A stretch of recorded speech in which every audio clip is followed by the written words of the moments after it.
Oi gente, como que vocês estão? Eu espero que esse vídeo encontre vocês muito bem. Aqui é a Rê mais uma vez para trazer uma recomendação de um livro de suspense que eu achei muito... Tô até procurando palavras ainda para descrever. Mas eu achei ele muito complexo, muito interessante, muito instigante. Enfim, vamos conversar um pouco sobre O Portão do Não Retorno, do A.J. Barros, que é um suspense thriller nacional, mas que vai ter pano de fundo em territórios internacionais. Antes de começar a falar sobre o livro em si, eu queria falar um pouco sobre o trabalho do A.J. Barros, que já publicou dois outros livros antes desse aqui. O primeiro foi o Conceito Zero, que vai ter como foco principal da narrativa a independência da Amazônia. E o segundo é O Enigma de Compostela, que fala sobre uma seita misteriosa que estava assassinando padres e freiras ao longo do caminho de Santiago. Ou seja, só de saber sobre o que se trata esses dois primeiros livros do autor, dá pra ter uma noção de que ele vai trabalhar sempre algumas temáticas mais, digamos assim, complexas por trás dos seus suspenses, e o mesmo vai acontecer aqui em O Portão do Não Retorno, cujo subtítulo é Crime e Mistério na África Devastada.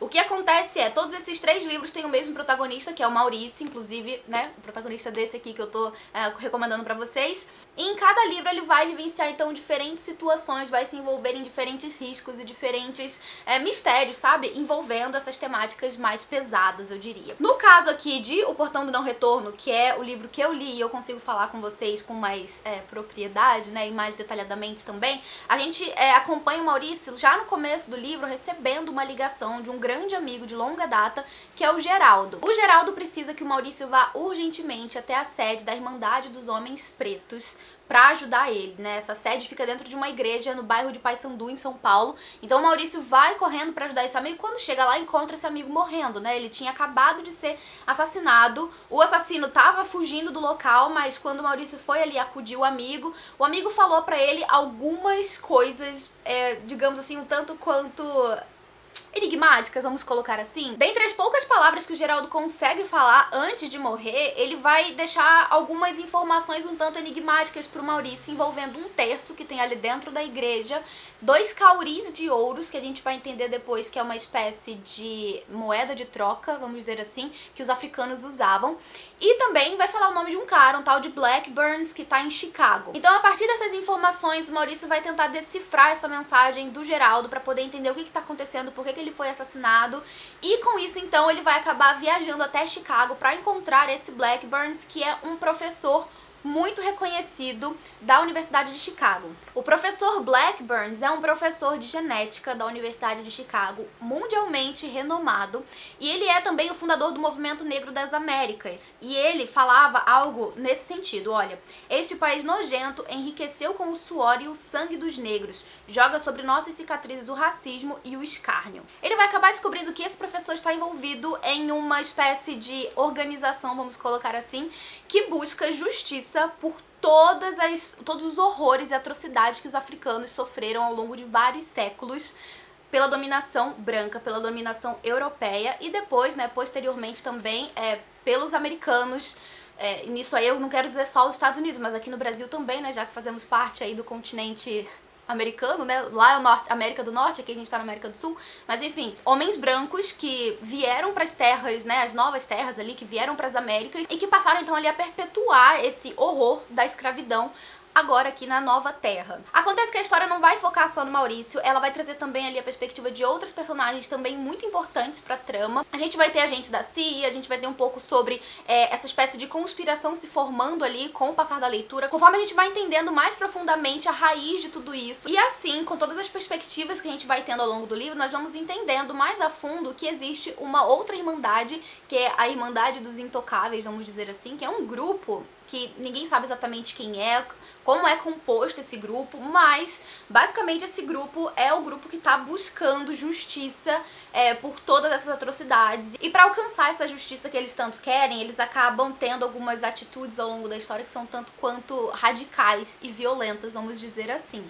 Mas voltando lá pro Maurício, né, quando ele chega em Chicago e tenta falar com esse professor, né, o Blackburn, sobre o Geraldo, enfim, tentar entender o que aconteceu com o Geraldo lá em São Paulo, ele vai descobrir que esse professor também foi foi morto em condições muito suspeitas, que levam a crer que ele foi assassinado, mas existem pessoas que estão querendo ali meio que encobrir, sabe, esse assassinato, deixar parecer que não foi um crime. Ao longo dos capítulos, então, o Maurício vai tentando descobrir o que foi que aconteceu, vai tentando desvendar esse mistério, desvendar quem tá por trás dessas mortes, né, dessas duas mortes, uma em São Paulo, outra em Chicago, e com isso ele vai seguir o rastro, então, desses homens que ele tá, sabe, investigando, e ele vai acabar indo pra África.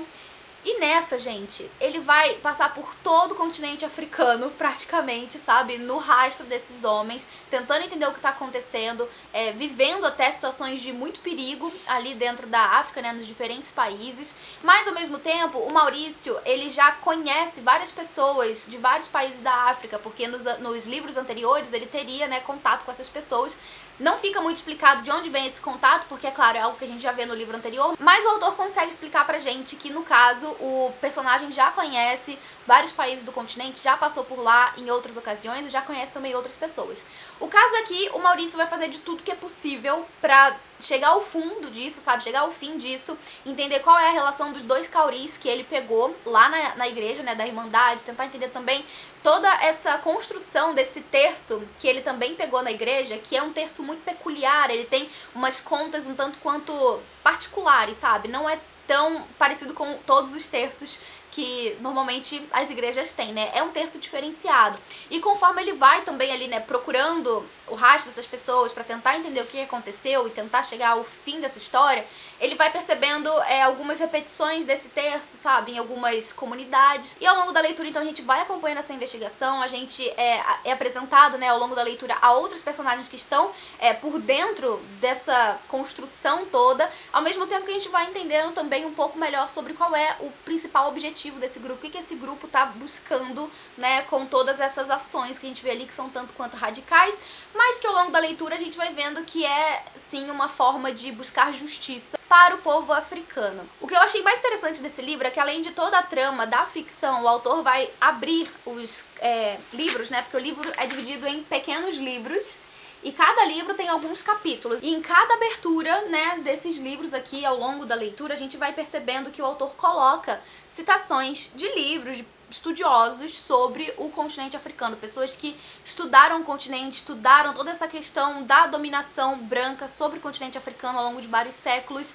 E a gente vai entendendo mais profundamente todo o problema que a escravidão causou, sabe, nesse continente, nas pessoas que são oriundas de lá. Por exemplo, aqui no livro 3, ele vai trazer uma citação que vai falar sobre o Estatuto da Virgínia de 1705, que vai falar que se algum escravo resistir ao seu senhor ou outra pessoa por ordem sua e, ao ser castigado, tal escravo vier a ser morto, não será considerado crime e o senhor ou qualquer outra pessoa que assim o castigou ficará livre e inocentado de toda punição e acusação, como se tal acidente nunca tivesse ocorrido. Assim, são textos que foram me deixando cada vez mais revoltada, mais indignada.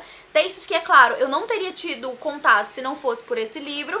Além do que, é claro, o autor traz, assim, dentro da história, personagens que são também estudiosos do continente africano. Por exemplo, a gente tem aqui na história Laura, que é uma personagem muito importante para a história, que é especialista na África, no continente africano, na história da África, enfim.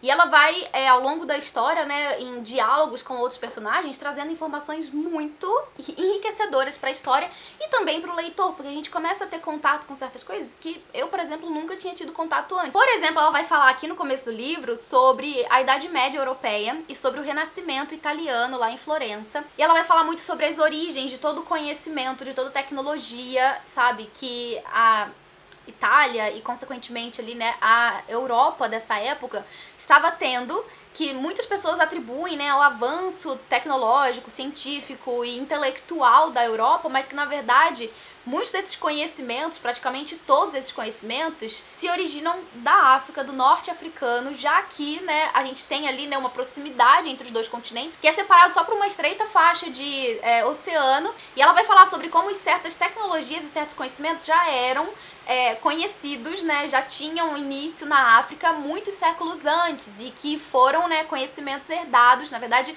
roubados, vamos dizer assim, né, levados da África para a Europa. E a gente tem toda essa ideia, né, a gente é ensinado, na verdade, a ter toda essa estupefação pelo avanço tecnológico na Europa, quando na verdade é algo que já vem da África. E quando a gente para pensar que realmente, quando a gente estuda sobre Egito, sobre a tecnologia egípcia para construir grandes pirâmides, para construir castelos, né, aqueles grandes templos que existem, que são milenares, são de antes de Cristo até, enfim, tecnologias e conhecimentos que os africanos do norte da África já tinham muito tempo antes. E a gente vai vendo que isso também não ficou diferente mais pro sul da África ao longo da leitura. Conforme os personagens vão tendo contato, então, com esses novos povos, né? Esses povos que nós somos apresentados ao longo da leitura. Eu fiquei muito fascinada, quando eu comecei a perceber todo o conhecimento que o autor colocou dentro do livro, não só de textos que ele já leu, porque a gente percebe, né, que o autor fez sim uma pesquisa muito aprofundada, não só sobre história, mas também sobre esses autores que investigam o passado africano e que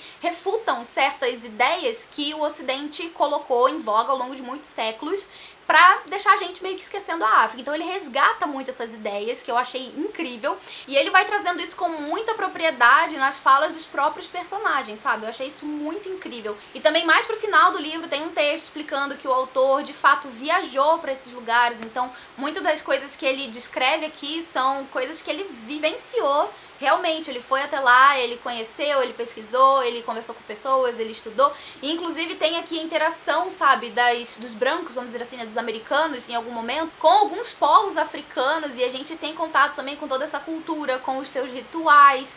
É bem interessante, é muito fascinante. Eu confesso que eu fiquei muito mais fascinada por todas essas novas informações e conhecimentos que eu tive ao longo do livro sobre o continente africano do que pelo suspense em si. Eu tava curiosa pra saber o que iria acontecer, sim, mas ao longo da história eu fui tendo conhecimento de cada coisa que eu não fazia ideia, que meio que tomou pra mim assim um protagonismo na minha cabeça maior do que o próprio mistério, o próprio suspense da história. Eu vou confessar que em muitos momentos a história pra mim ficou confusa, porque a gente tem muitos pontos de vista, existem vários personagens, existem novas informações surgindo a cada momento, e aí a gente vai tendo informação em cima de informação, e eu fui ficando confusa com relação ao desenvolvimento, sabe, da trama, do suspense em si. Em algum ponto da história eu cheguei até a voltar em alguns capítulos pra ter certeza se eu tava entendendo certinho. Enfim, eu fiquei um pouco confusa nesse aspecto, mas não foi nada que tenha estragado a minha experiência de leitura ou que tenha influenciado pra que eu não aproveitasse o livro. Muito pelo contrário, eu gostei muito de tudo o que eu fui apresentada aqui nessa história, e o autor vai trazer conhecimentos realmente muito impactantes e muito chocantes aqui nesse livro. Me fez repensar várias coisas que eu cresci estudando na escola, né, sobre a história do mundo como um todo. O autor traz essa nova perspectiva aqui, e eu fiquei até marcando aqui os títulos, né, dos livros que ele tirou ali, os trechos pra poder trazer aqui pra história. Enfim, eu fui marcando os livros pra depois, quem sabe, eu fazer uma pesquisa por conta própria, né, porque eu fiquei realmente curiosa e estudar um pouco mais sobre a história do mundo por essa nova perspectiva, sabe? Essa perspectiva não branca. Eu achei incrível, recomendo pra vocês também. Eu vou deixar aqui na descrição o link do livro pra você fazer a sua aquisição. Ele também tá disponível por e-book, caso você tenha ficado interessado, ou caso você queira colocar aí também na sua wishlist, eu vou deixar o link aqui embaixo. E agora eu quero saber de você, o que foi que você achou dessa recomendação. Comenta aqui se você já conhecia o autor, se você já conhecia, né, algum dos livros que ele escreveu. E comenta também aqui o que foi que você achou da recomendação de hoje, que eu vou adorar saber. Bom, gente, então esse era o vídeo de hoje. Eu espero muito que vocês tenham gostado. Eu vou ficando por aqui, mas eu vou agradecer antes aos apoiadores do Catarse, a galera linda que tá comigo. Muito, muito obrigada por tudo, galera. A gente se vê no próximo vídeo. Um beijo grande e até mais. Tchau!